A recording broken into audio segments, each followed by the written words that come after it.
My thing with the Cell Saga, I feel like there's just like a lot of plot holes and like writing mistakes with it. And just Cell Saga is the first time it really plateaued or went down. We all know Toriyama was like facing burnout by then. Some things are facts, right? But facts or fiction can be debated, and facts in fiction will be debated today. Ladies and gentlemen, we are back with the TSO debates. If you want to be a part of this, you got to be in the stream because that's when I drop the link. I don't drop the link no earlier. My hot take. I believe that Trunks is the most influential character that Dragon Ball ever had.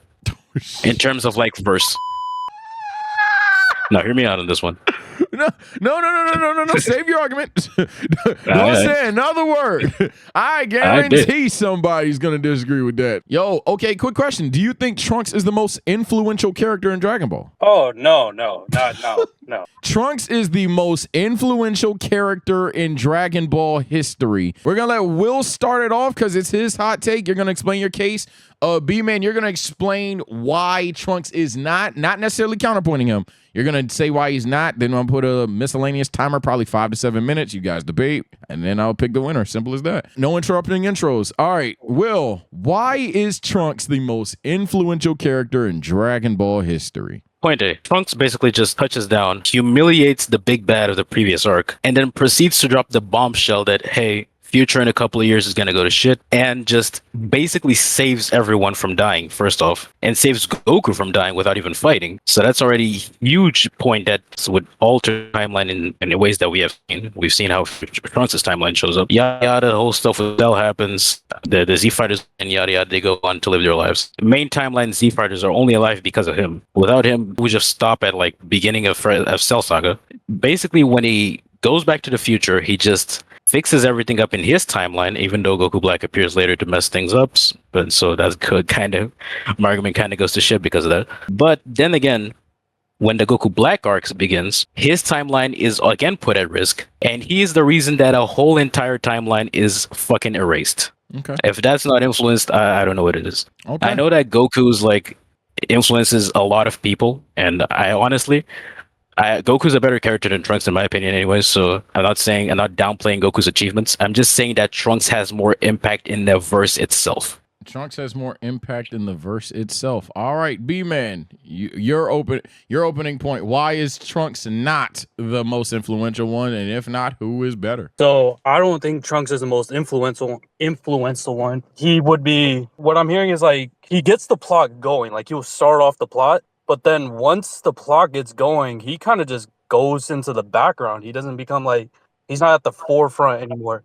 Like, especially like in the Android Saga. Once the plot gets going, once Jiro even touches down, he kind of goes to the background. He doesn't really have like a main fight. He gets like punked by 18. He doesn't really do much. And then he goes into the chamber with Vegeta, comes out, doesn't even stop Cell, which he could have done. Doesn't blow up 18 when he had the chance as well. Just there just to progress, like to start off the plot. Even after that, he's not even the one that gets the main like victory. He's just there just for vibes. As far as even like other characters like Goku and Gohan, they at least do stuff in the like within the arcs. He basically comes in and then he introduces a time chamber that gets the plot going. Gohan kills off Cell. That gets that done. Even in the Goku Black arc, the reason why that is because Goku summons Zeno to the timeline and he erases it. And that was still done through Goku. I fuck with both opening arguments. This seems like it's actually going to be an interesting one. Comment below who you guys, or chat it up who you guys think are going to win. Okay, I can see the vision of what he's saying.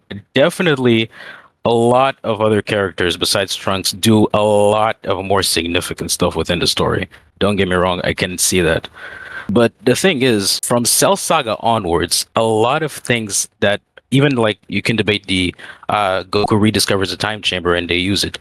They only do that because Trunks showed up, because Trunks gave him the medicine. If it wasn't for Trunks, Goku wouldn't have even woken up to tell everyone that, hey, there's a chamber that you can go in there and train for a buttload of time with like for about a single day. So Trunks was the one that jump-started the whole sequence of events that eventually resulted in Cell's defeat and onward. So that's what the point where I'm trying to say. Yeah, that's kind of what I'm saying. I'm like, he only starts off the plot. That's kind of what he came back and then he like, all right, he gave Goku the medicine. Outside of that, what did he do in significance in that arc? Doesn't really do much. He just becomes like a background character in a sense. Yes, that much I can admit, honestly. That much I can admit. Maybe it's just the fact that I valued the stuff that like that jump started the whole sequence of events. But I can admit Trunks at this at a certain amount of time, just later in the Cell Saga, he just becomes kind of a sidetrack character. He even fucking gets killed in the end, but that's besides the point. But wouldn't that just put him out of like being the most influential at that point? I don't know. I just think his impact overall is gargantuan, like literal timeline changing. That's a thing that stuck with me. He becomes a plot device. That's like saying Vegeta is the main like focus is because he's Trunks' dad. Like it's kind of like a long-winded way of saying that, because then it's like he just starts off the plot, but that doesn't make him the most influential. You could have had realistically anybody fill in his slot, and it wouldn't have drastically changed it. Like say you have Bulma go back, she could have realistically gone back, because then originally Goku's idea was if Frieza touches down before he does and he starts like causing havoc, he was just going to use instant transmission to get there. You could easily argue that. Most likely, but I'm just saying it's not how it happened.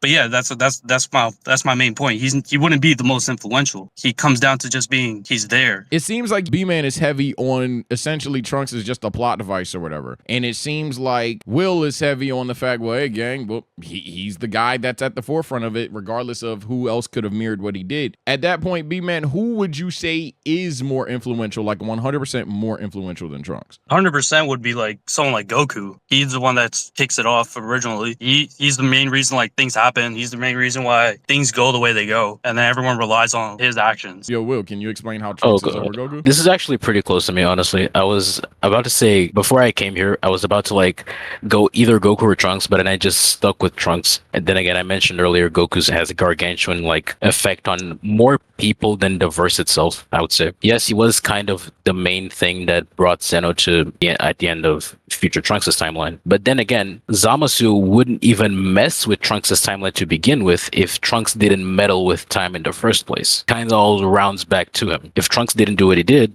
a whole ass timeline / separate 12 universes wouldn't have been erased by future Zeno. And we wouldn't have like just two Omni Kings just roaming around in the main universe. I think having two omnipotent deities that shouldn't be together by any means in the same universe because of one guy meddling with time, I think it's a bit higher than what Goku like achieved in terms of changing people. I don't know. That's just my personal take. With the Goku Black part of it, it's still Goku Black. That's the main reason. So it's like, I mean, that there wouldn't be a Goku Black without Zamasu seeing what Goku is like was able to do through what was it, God Tube, more towards what Goku's influence over Trunks is. Trunks is mainly just a plot device that gets the story going. Once he gets the story going, and he just becomes his side character, and it gives like the story off to Goku again. That makes Goku more influential because everything will still drive through Goku towards the end. That's actually a good argument, honestly. You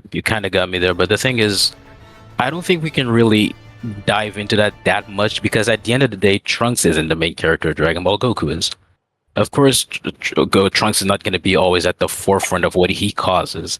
Goku is the face of Dragon Ball, whether you like it or not. He is the main character. Yeah, I could see your point. I could see Goku being the most influential. Still, I think it's just a matter of personal preference at this point. Well, me personally, man, I think funny enough, as hot as the take you had, I think you actually did very well in terms of representing your argument, but I'm gonna have to say B-Man won. Simple for the fact that there were 2 points that you just flagrantly admit that were not only good, but like you even just said he got you there. One, the idea that Trunks essentially goes to the background, and then 2, the fact that Goku is consistently the closer of these things. You kind of didn't have like anything back for those arguments, while at least B-Man, whether you agree or disagree, was able to at least demonstrate or argue why Trunks, while yes, he's able to start a lot of things, he had an explanation as for why that doesn't make him influential. You kind of didn't have an explanation for why Goku wouldn't be equally as influential. You just kind of said, oh yeah, it's a stalemate, but I'm picking Trunks here. Furthermore, though, I'm not gonna lie, B-Man, I'm disappointed because he set you up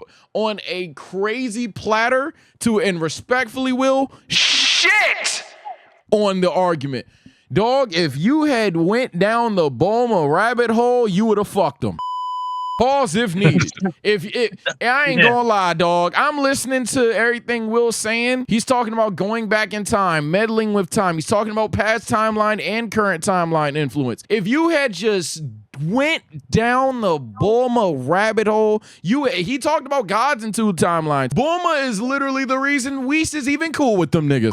Like, my God, like you would have had an infinite loop of everything you saying Bulma does. Instead, you went the route of Bulma could do it. All you had to do was say, fuck could. Bulma is the reason the nigga could even go back in time in the first place. If his argument is that Goku gets the job done, but Goku would be dead. All right, bet. Hey, all them niggas dead because they ain't going back in time without Bulma. It'd have been over with. I really wish you had went down that rabbit hole, because while you could argue that Bulma isn't the most influential character, let me be clear. I do think for this argument, Bulma would have easily soloed here. But it was a good debate regardless. Appreciate y'all, man. I'm gonna go ahead and get someone else up here for their hot take. Any right, last words that y'all want to say to potentially trigger the comment section? No, go for it. Majin Buu's the best arc. Fight me. Jesus Christ. P-Man? The Goku Black arc makes 0 sense, and it's just a waste of time. And TSL, that's actually going to trigger people. Let's bring up Brock Lee. I remember Brock Lee used to be on here once upon a time. Yo, got a mic? Yo. How you doing, man? And what's your Dragon Ball hot take? I like GT Goku better than Super Goku. Manga. Oh, yeah. Who is the better character, GT Goku or Super Goku? Yes, I do disagree. Who is the better character? The reason I hate Super Goku so much, man, is he's just a fucking idiot. That's not the Goku I know in like growing up watching Dragon Ball, man. Whenever I remember Dragon Ball, I remember Goku being like a fighting genius.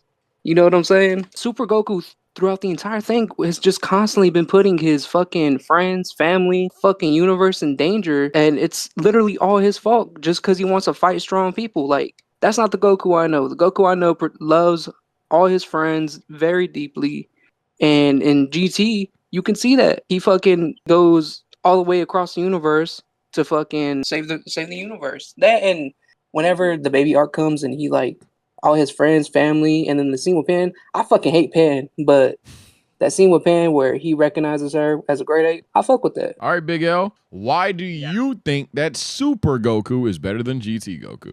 Well, first of all, he's not really that good of a fighter, since in the Super 17 arc, when he's fighting 17, 17 keeps absorbing Goku's ki blasts. And what does Goku do in this situation? He keeps shooting ki blasts instead of going for a more brawler approach, and only ends up winning the fight due to, for some reason, winning in his base form, which feels very plot armor-ish. Another thing that I'm not too fond of with GT Goku is that, similarly to Super Goku, he's also very risky. Like, he does risky things all the time. Like, for an example, when he goes to Hell alone to fight Frieza and Cell, and then getting trapped in there, risking the entire Earth for getting demolished by everyone in Hell and Super 17. Another thing, I still think Super Goku still cares about everyone whom he lives with. I mean, not whom he lives with, I mean his friends, sorry. Throughout the entire Goku Black arc, he's constantly shown that he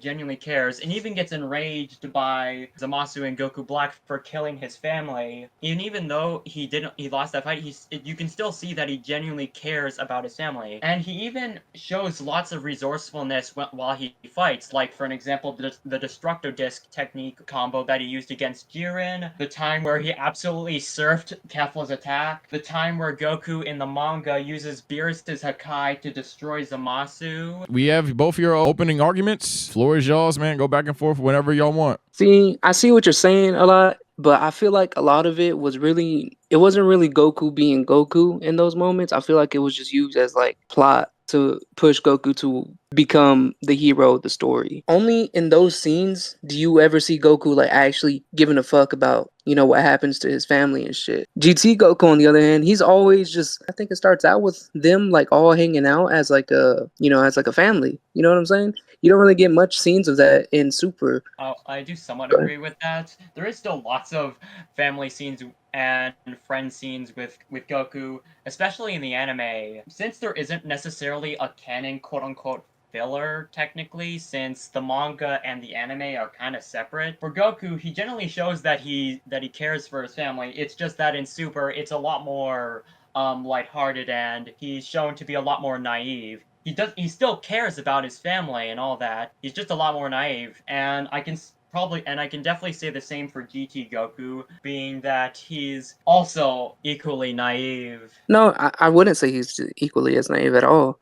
I honestly think GT Goku acts a lot more. Not granted, it's Goku, so it's not going to be like very mature, but he acts a lot more mature than the Super Goku. And while he does have some dim and naive related moments, they're not at the cost of his own character, at least most of the time. Like, for an example, in the anime, Goku is a bit dumb and forgets the seal, while in the manga, it's not his fault for not getting the seal. Roshi was the one who misplaced, who didn't give him the right seal, which caused him to not be able to seal Zamasu. I mean, yeah, I guess I can get that point, but I'm not saying that type of stuff. Of course, messing up in a fight is different than just playing. I don't know how to explain it, like a wimp. I guess I feel like they make him like a wimp in Super. He has a lot more aura, in my opinion, in fucking GT. Whenever he turns Super Saiyan 4, he gets real super serious. Or anytime he transforms into Super Saiyan, he gets serious. But like it's to a point. I don't know. It might be the art style too that makes it seem like that, because Super's art style is also like a lot more cartoony, so it feels a lot more cartoony as well. While GT's art style, it makes it like it's a little bit darker as well, and it's that older style that makes a lot of anime look darker. I don't know, it just makes Goku seem more like a threat, makes him more serious, makes him look cooler. For GT Goku's case, he's not just prone to being serious all the time, as you've seen that he literally eats a Dragon Ball and nearly chokes to death because of it, and also becomes very naive when he de-transforms from Super Saiyan 4, and also I think that naivety rubs off on Gogeta as well when he isn't taking the Omega Shenron fight seriously. Plus, in the more recent arcs of the I don't know manga, about the Gogeta thing. very- I don't know. I Goku is think very I think serious. that's more Vegeta than it was Goku. He's acting like the way he's acting is more Goku, but the reason he did it, I feel like, is more Vegeta, because he feels superior to Omega Shenron. Since he felt that superiority to him, he played with his food just like Vegeta did against Cell, like he did against Goku. In the more recent stuff for the manga, Goku is shown for taking his opponents very seriously, like what he does against Moro. A lot of the time, he even risks using a more riskier version of Ultra Instinct to fight. Plus, he gets a lot more character development too, as with his character arc with Miras, and also him refining his own version of Ultra Instinct, him rejecting the idea of him not being able to be himself while at his best, and actually being able to be himself while also utilizing Ultra Instinct to an extent. And even if he can't use the form, even if he is having a hard time against opponents in true Ultra Instinct, he can always switch back to perfected Ultra Instinct just in case if he's in a bad time, like he was shown against Gas. And he even shows gratitude for Gohan for improving all this time when he fights Gohan in his beast form. A lot of what you said didn't really show how the Super Goku was a better character than GT. You really just said like a lot of like things that he did.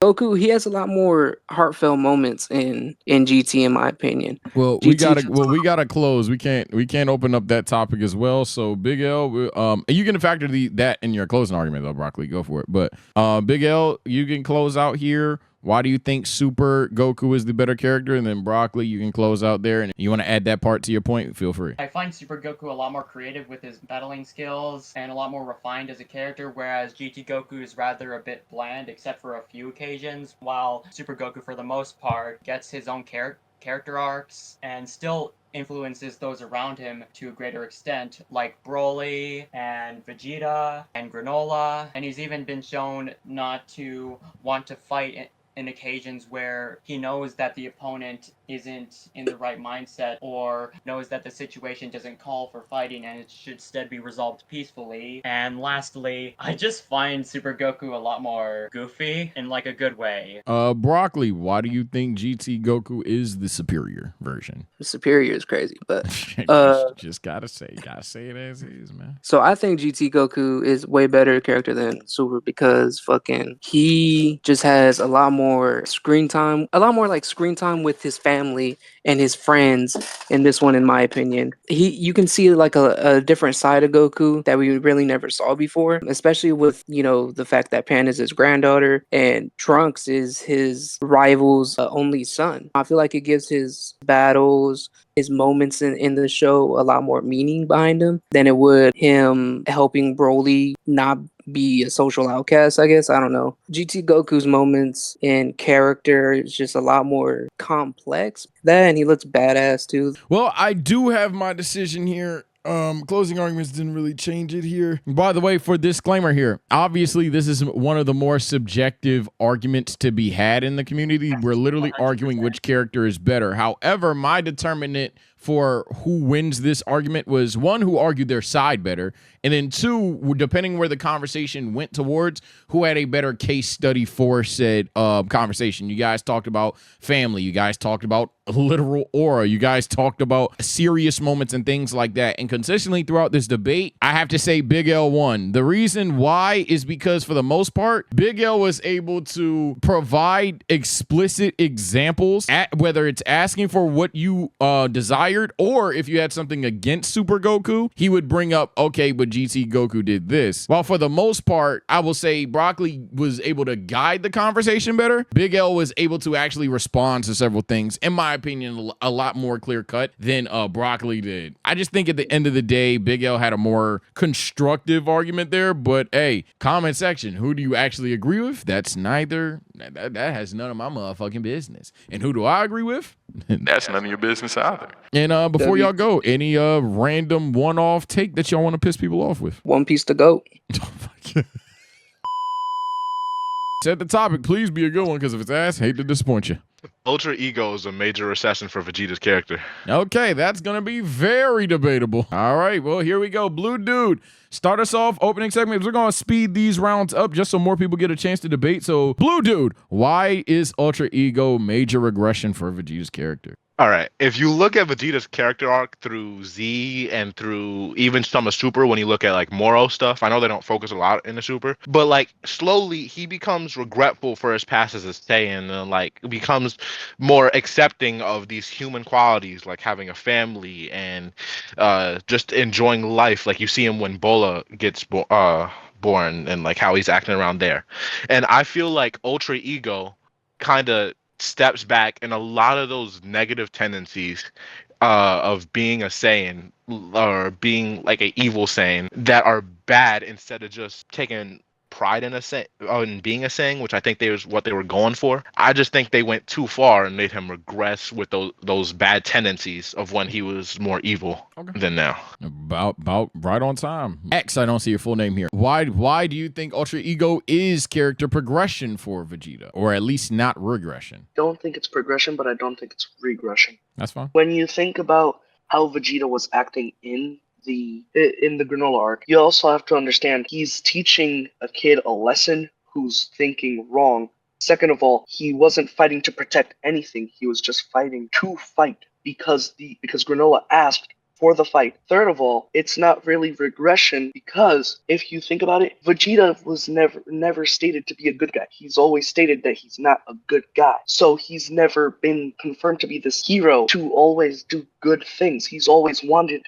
to have a fight, never to be held back. Okay. All right. Well, and on that note, let's start it off. You guys got 5 minutes. After that, closing arguments. I think that during the Granola fight specifically, he really doesn't act the smartest. He doesn't even try to like calm Granola down or like try to explain that they're different, or like that they're not the ones who hurt Granola and his planet and stuff. And I think that that's just when they were leading up to his character arc leading up to that. That's not something that Vegeta would do at that point in the story. Okay, but then my counter argument to that is, other than Vegeta saying that he did bad things to the Namekians, when did he ever show signs that he was trying not to atone, but to just fight? Think about it. When has Vegeta ever stopped a fight fight that he enjoyed? I think that yes, while the Namek thing is the only time where it's directly stated.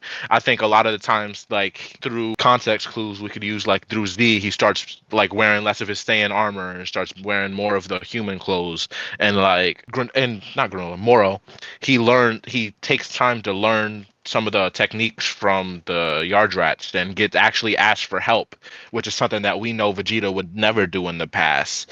And like I think there's been a lot of debates about GT today, even in like general chat and stuff.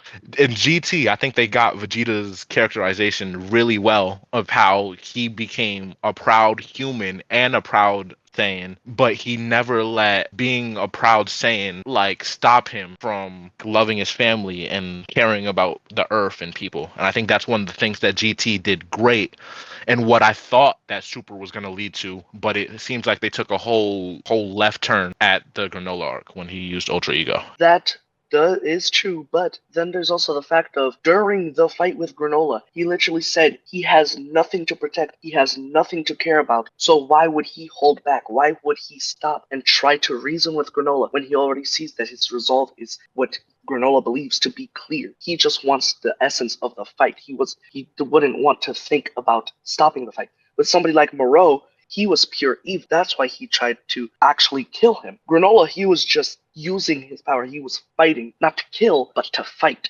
Yeah, but I think that I understand that that is what he did and that's what he was doing. That's the problem that I have with Ultra Ego is that it made him go back into some of those tendencies of only caring about the fight and not caring about anything else, unless like his family or Earth was directly involved. I think that's one of the parts that I don't like about it. But then name me another time where Vegeta could have done what you're saying he should have, other than obviously Moreau. Universe 6 and Tournament of Power. He didn't have really nothing too much to be worried about in the Universe 6 tournament or Tournament of Power, but he still took the time to teach Kaba and like help Kaba out, learning Super Saiyan and protecting him in the Tournament of Power and saying that he would bring him back if their universe got erased. He didn't really have anything to protect there, but he still took time to help them. Okay, so number one, in the Universe 6 saga, the reason he didn't was because Kaba was another Saiyan. First of all, he was trying to teach him because, Saiyan. And second of all, the Tournament of Power, he was fighting to protect something, his universe. No, I'm talking about like specifically helping Kaba. Not like I'm not saying in the tournament. I'm talking about why he helped Kaba in the Tournament of Power, not necessarily just what he was doing in the Tournament of Power. Well, then also Kaba is a Saiyan. Why would he want a universe that has a full planet of Saiyans, his own race, to just get completely erased? Why wouldn't he at least try to help him, even though he knew in the long run that he wanted his universe to win? Oh, you're going to have to respond to that in your closing argument or not respond to that at all. We're going to start off with Team Ultra Ego is not regression. You're going to get your closing argument off. You guys literally debated 5 on the dot, and then Blue Dude, you'll close us out. But why is Ultra Ego not regression? Get your shit off. You got a minute 30. All right, so for me, Ultra Ego is not regression because during the fight with Granola, he had nothing to protect. He just wanted the pure and utter feeling of the fight. Granola was threatening to kill him, but he knew that if he fought with his hardest, Goku was still there. Goku would not allow him to die. So in that fight, he was not trying to protect anything. He was using what he wanted. He wanted to fight, teaching Granola a lesson. Granola struck first. All right, that was very concise. All right, Blue Dude, why do you think that Ultra Ego is regression for Vegeta? I think they were trying to go for just him, like pride in the fact that he was a Saiyan and acceptance of what he did in the past with Ultra Ego. I just think the way they went about it wasn't the best, and I think all the character progression that he went through up to that point kind of gets a little lost when you think about all these tendencies that he regressed back to. And I think that in the end, that's why Ultra Ego is not a bad form. I think it looks cool and stuff, but it's why it's bad for his character. Okay, both of you were very concise in your closing arguments there. Appreciate that. For me, I'm gonna be blunt.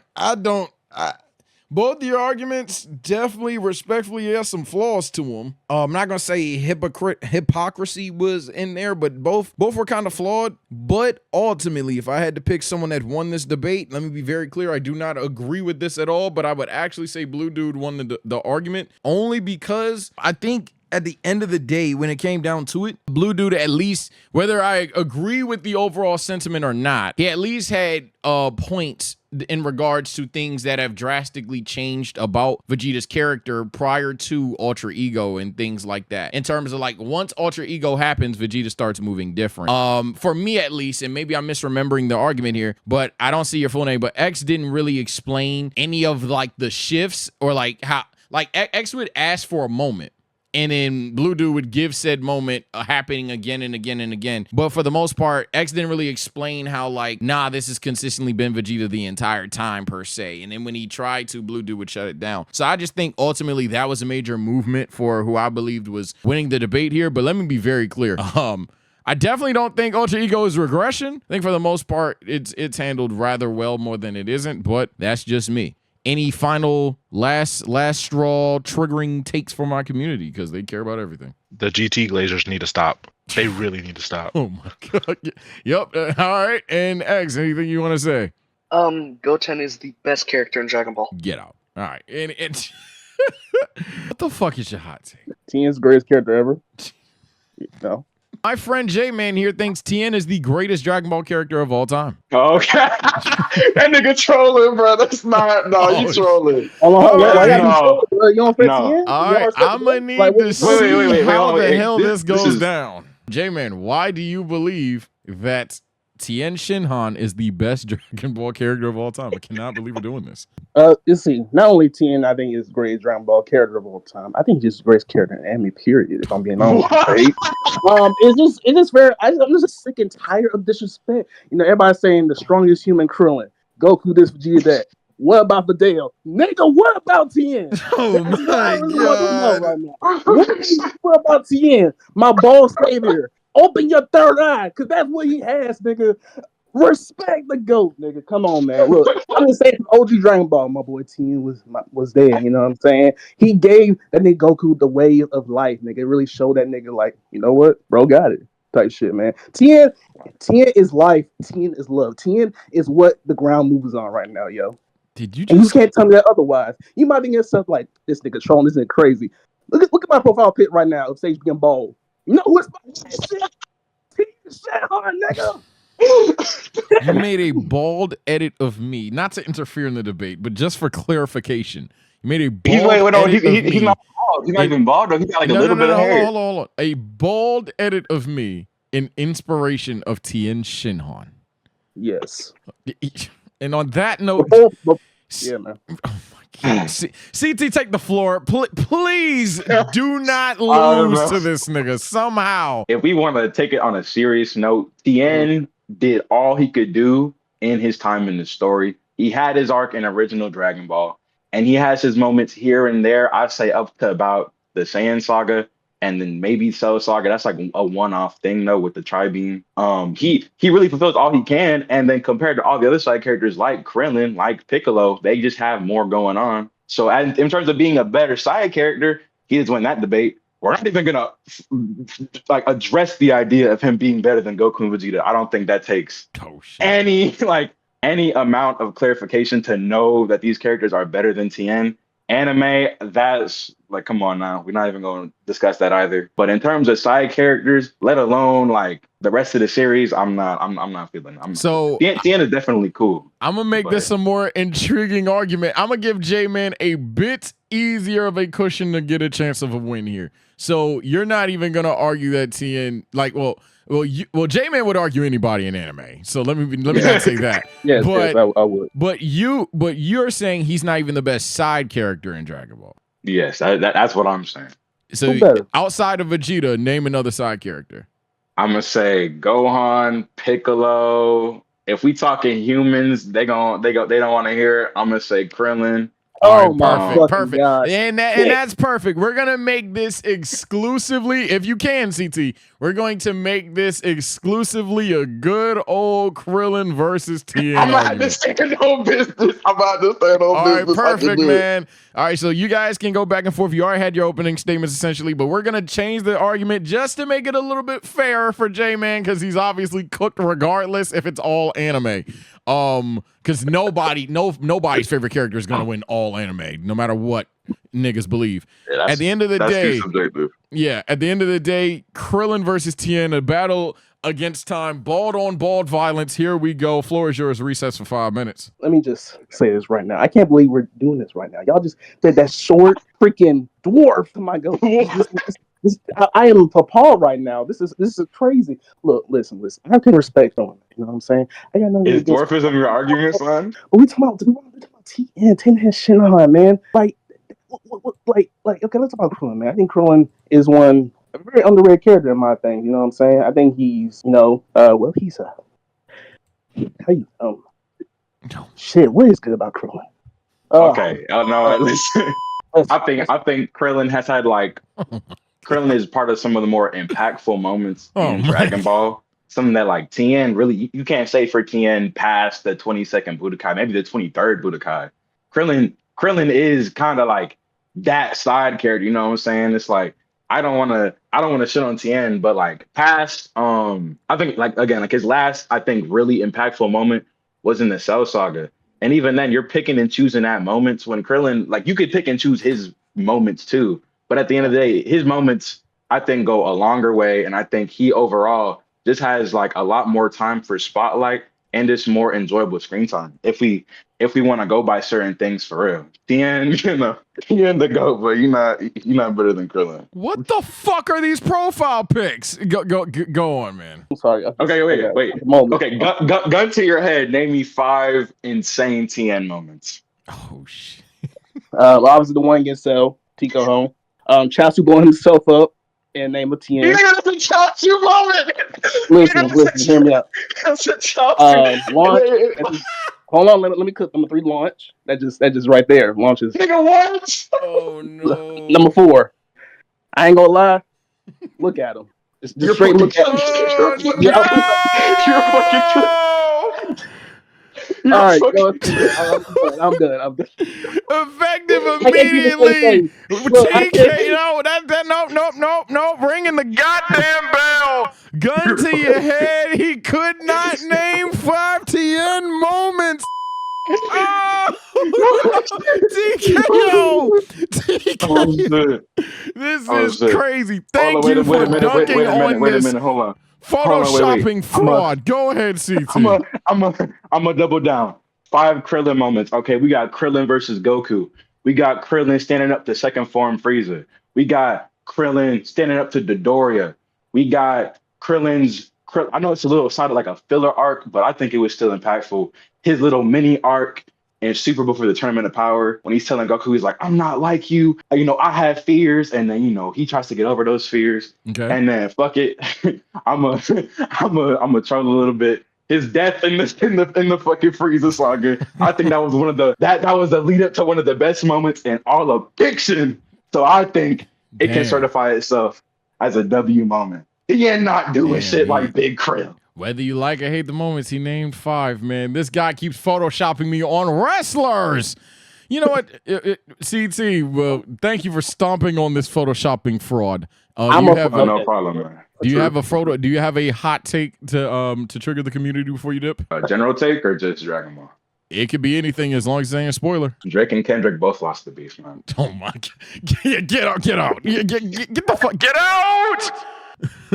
Go ahead, J-Man. One Piece is mid. All right, see you. We got One Piece is peak and One Piece is mid. Amen. Amen. My hot take is Majin Vegeta kind of a bitch. This guy doesn't think the Cell Saga is a top 5 saga in Dragon Ball. Do you agree or disagree with that? Disagree with that. That's bullcrap. Do you want to debate that? Sure, I'll debate it. I bet, man. Your opening statement. Obviously explain why it's not. You don't have to go arc for arc. It's an opening statement. But please clarify 5 arcs that are better than the Cell Saga. Or please list 5 arcs that are better. You don't have to say why. You just need the only thing you need to say why is why Cell Saga isn't top 5. But in the opening statement, just list the 5 arcs that are better. Starting now. Go ahead. I'll list 6. I'm gonna say Piccolo Jr., Demon King Piccolo, 22nd World Tournament, 21st World Tournament, Saiyan Saga, Frieza Saga. Okay. For those ones. All right, and that's to why. Floor is yours. I mean, my thing with the Cell Saga, I feel like there's just like a lot of plot holes and like writing mistakes with it, and just I feel like the Cell Saga is easily where, because before Dragon Ball was going on a hill upwards, where like each arc was just getting better and better. Where Piccolo Jr. was good, and then the 23rd tournament was even better, and then Saiyan Saga was even better than that, and then Free Saga was even better than that, and then Cell Saga is the first time it really plateaued or went down. And I feel like the biggest problem with that, just like, well, first of all, we all know Toriyama was like facing burnout by then, and then you could just see it in a lot of like the way that it was written. I feel like easy one to get out right off the bat would just be just the way Trunks comes in and who he's fighting. He's fighting King Cold and Mecha Frieza, and that's like they don't, both of them don't need to be there. You can easily write out Mecha Frieza, you can easily write out King Cold and have only one of them fight Trunks, and the story doesn't change at all. Cell, I feel like could be handled a lot better. His introduction at first is really good because you don't know a lot about him. He's kind of lurking in the shadows, and he's like over here just literally just taking people's life force and eating them. But then immediately, like after his fight with Piccolo, he literally tells you everything about him. I kind of feel like it takes away a lot of the mystery from him. And then I feel like Trunks just getting Super Saiyan, literally frame one of the Cell Saga, kind of takes away of like how good Super Saiyan or how special it was at that point. Because before that, it was just Goku. He took an entire arc to get it. Trunks just shows up frame one, has Super Saiyan. I know that one's a hot take. A lot of people can disagree with me on that one. Oh, we'll let that be argued. And then- H, why do you think the Cell Saga is top 5? You don't necessarily have to specify yet which arcs is better than, but why do you think the Cell Saga is top 5? If you want to specify, go for it, though. I would say that Cell Saga is top 5 mainly because of Gohan is not in my top 5. My original hot take was about Gohan, but I would say that him being introduced as almost like our new main character makes a lot of sense because original Dragon Ball, how we were talking about, was the story of like Goku and his friends and whatnot, and Dragon Ball Z in the Cell Saga was gonna be Gohan moving in as the main character and being like his successor.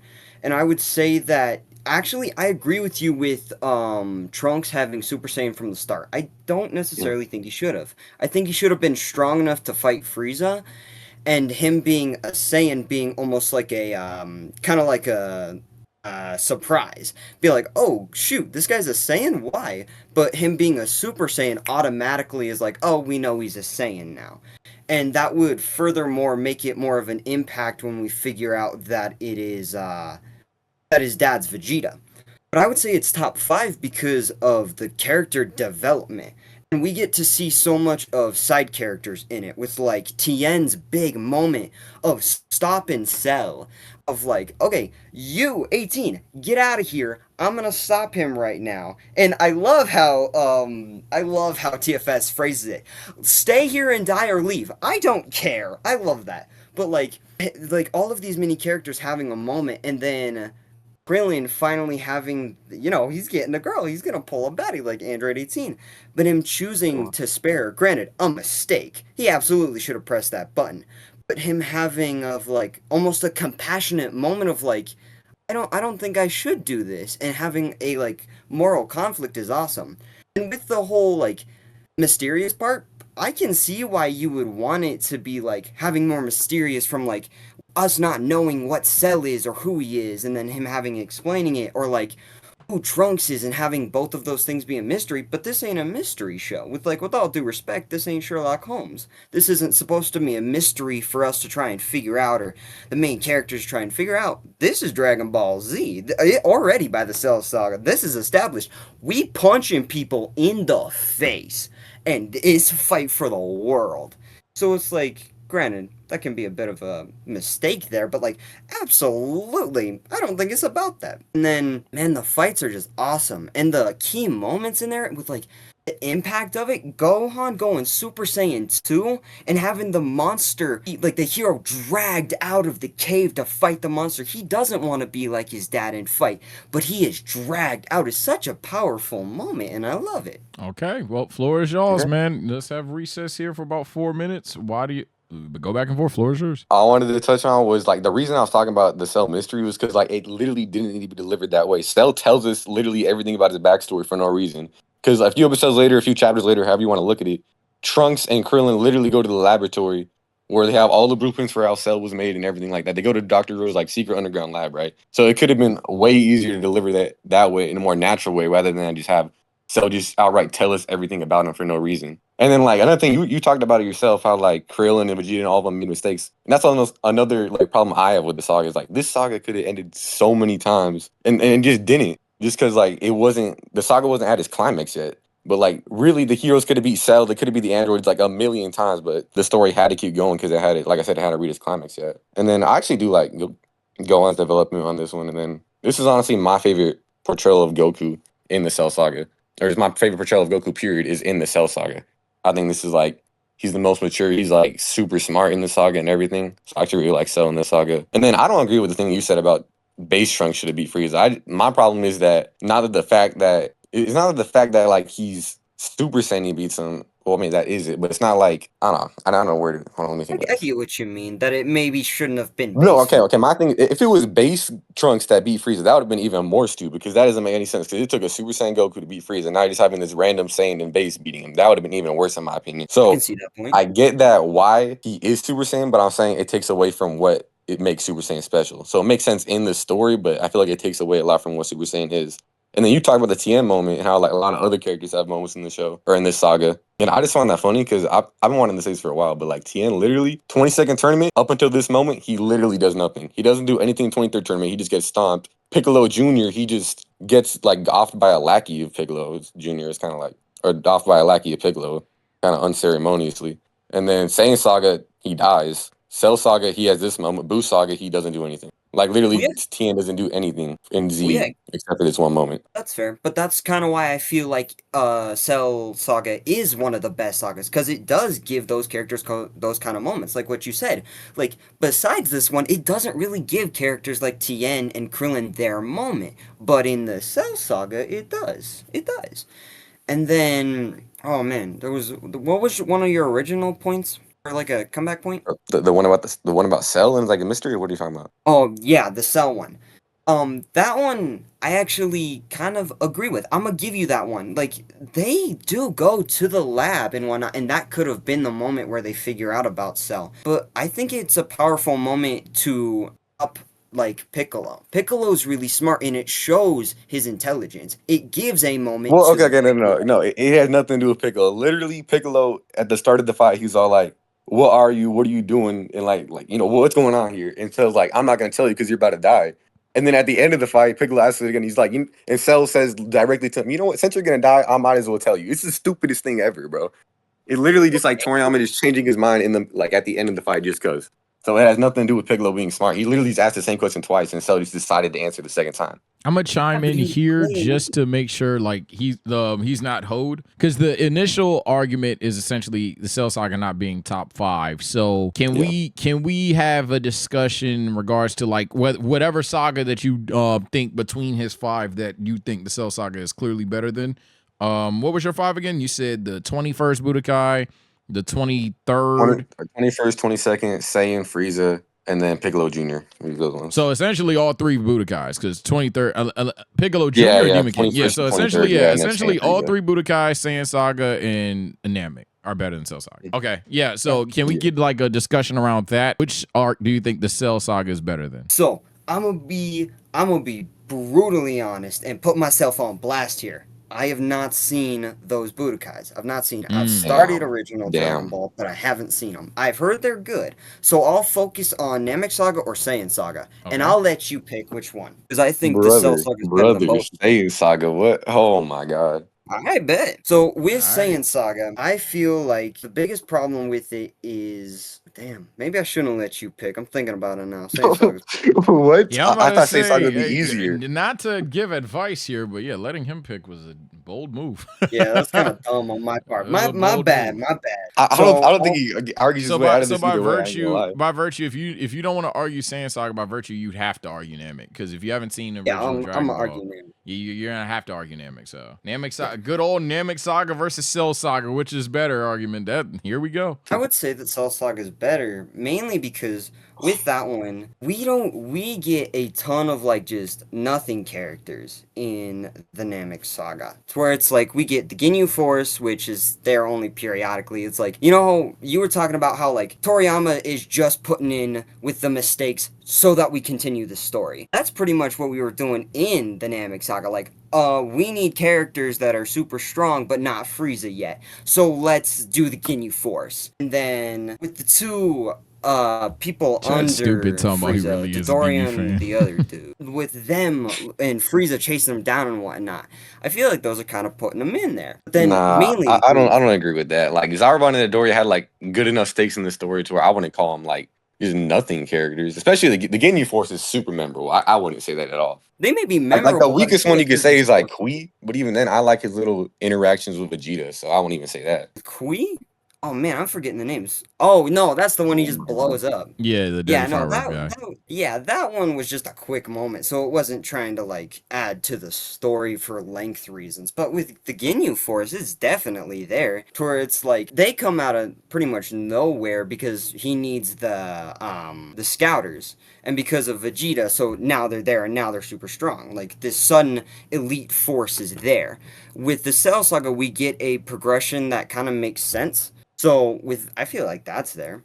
So if you want to Nah, debate I heavily disagree. That brings me back to another point I forgot to say was that Trunks saying that two androids show up in his timeline makes literally zero sense at all. First of all, why don't Dr. Gero and Android 19 show up in his timeline? Or if they did, then he isn't told that, and why wouldn't he be told that? But they clearly don't. So what even happened in his timeline to the point where only Android 17 and 18 showed up? Because that doesn't make any sense. And also Actually, I got 16 another just isn't there at all. Just random. Okay, with that part, it's because he probably wasn't activated. I feel like with the Future Saga, the main reason probably why is because without Goku still being there, him dying, he may not have felt it absolutely necessary to make himself into one, but maybe he just focused on doing those two that he know would kill Goku. And then he just focused on those, and then he was doing Cell on the side. And then he didn't actually want to activate Android 16 in the beginning. That was Android 17 and 18 that wanted to do it, and probably specifically because Dr. Gero didn't want to activate him, so they did anyways because screw Dr. Gero.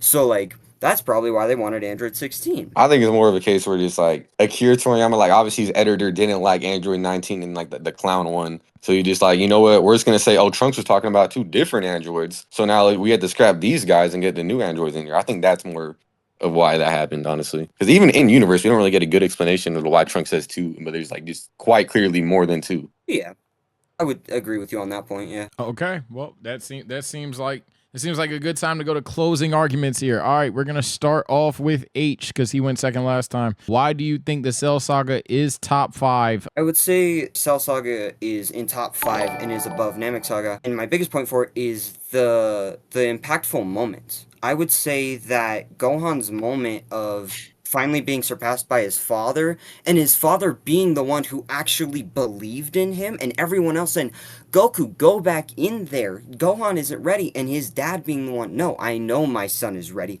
I trained in the time chamber with him. And having that emotional moment of Android 16 being like, Gohan, let go. It's okay to fight for what is right and to protect people. And have that breaking moment. I feel like that, and having a character dying actually matter, I feel like that makes Gohan Super Saiyan 2 a much more impactful and emotional moment than Goku going Super Saiyan. I feel like there are more key moments like that. So, yeah. All right, Roboto, why do you think the Cell Saga is not top 5? It's your argument, so if you want to add more arcs, that's fine. Well, I mean, my arc list is like still the same, so that doesn't really change anything. But like, yeah, I figured. I was just clarifying.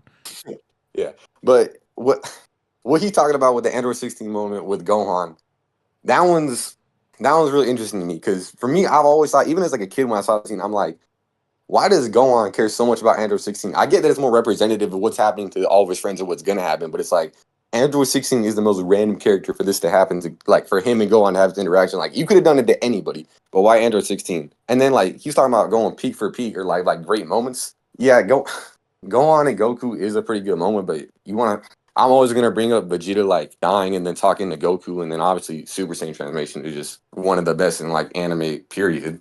But I think if you want to talk about emotional moments in the anime, I would still say Vegeta talking to Goku when he's dying would actually clear that. This was certainly an interesting debate, and I will say clearly, at one point in time, both of you guys were winning the argument. I think there was a point in time where Roboto was winning, and I think there was a point in time where H was winning.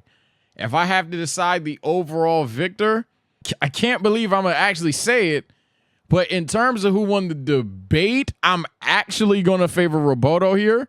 I agree. think H did a fantastic job describing the great parts of the Cell Saga. I think that's indisputable, and that's why I'm saying for the most part, there was a point in time where H certainly was winning the debate. Where I think things went left, I mean, the easy layup line one that definitely, like, I know chat in the comment section are going to go with is the fact that he couldn't debate the Budokais. But for me, it wasn't even that. I think Roboto did a fantastic job. And this is where I think that for the argument where I was going to favor him agreed. This is where I started favoring Roboto in the argument. I think on Namek, he did a fantastic job essentially not letting any downplays that H had for him. So he would talk about, hey, why are Zarbon and Dodoria throwaways? Hey, why is the Ginyu Force a throwaway? Are we going to just act like... And then we obviously didn't address like the peaks of Namek, which he then brought up at the end of his closing argument. So I think for the most part, somehow, some way, this bastard that I'll be blunt, I clearly disagree with, escaped away with a W here. Furthermore, if H had seen the Budokais, I think he would have definitely had a stronger ground to stand on, because I think many of us would agree that the Budokais aren't all three of the top three remaining. Like, it's kind of hypothetically, in a hypothetical sense, H had to argue against your 4 and 5, and your 4 and 5 are probably like your 1 and 2. So it's like, holy shit. Yeah. So Namek's one for me. Yeah, I'm about to say, you clearly have Namek at 1. I don't know where you have the Saiyan Saga, but that's the whole thing, right? Like, the odds of you having them so at it was 4 and kind of, it worked out. Yeah, so it worked out in your favor there. But I think this was definitely, my opinion, no disrespect, I think this is the more sound back and forth debate here. Maybe not the most laughable and entertaining, but it definitely was a good debate. I wanted like a really, man. Hey, maybe next time, man. It's been 2 hours. We got to get to the anime night. But before we go, and obviously the viewers need to like and subscribe to the channel, unless Roboto has his hot take that'll deter you from ever doing such. Roboto, one final hot take for the road. Easy one to get people mad, bro. Gohan Beast is trash. Oh my god.